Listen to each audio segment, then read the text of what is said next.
No one ever sat down and said, oh, here's how you build a budget and have success with money. We wound up risking a lot for our family. Been raising our family in Northwest Arkansas for many, many years. We never sat back and budgeted as a family. We didn't grow up budgeting. We've made so many poor choices with money. Went to launch another company, but with that launch, really put our own personal finances into launching that company. Everything that I thought was going to go a certain direction over a 3-year period of time did not go. He was spending a lot of money in his business, and he wasn't communicating that with me. It was all since it was all for business, it was okay. I wasn't a part of any of that. I was just a part of the effect of it all. Guys sometimes don't have a risk meter, but women have a security gland. And if that thing ever spasms, you know, it can go poorly. August 11th, 2011, I'll never forget the day.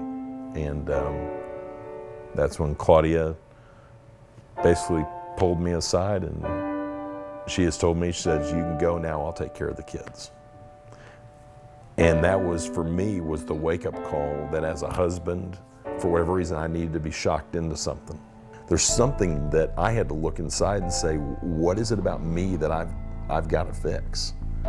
And at that point, I physically stepped away from our bed.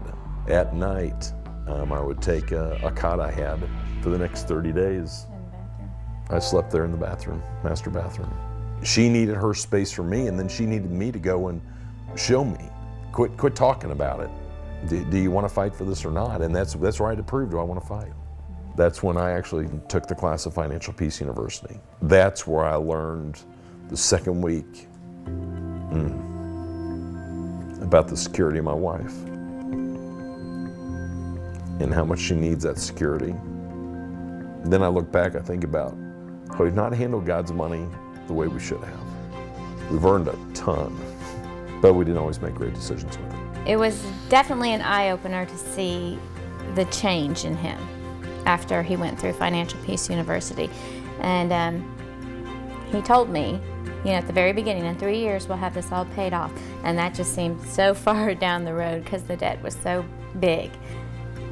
And I began to see the light at the end of the tunnel. And I was very proud of him, and I respect him very much for doing that, because he could have filed bankruptcy.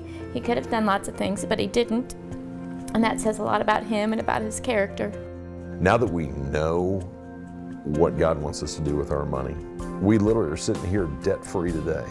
Scott and Claudia, Fayetteville, Arkansas, baby. $159,000 paid off in 3 years. Count it down. Let's hear a debt-free scream. For family, for friends, Arkansas FP coordinators, our class members. 3, 2, 1. Woo! Big Suey, we're debt-free!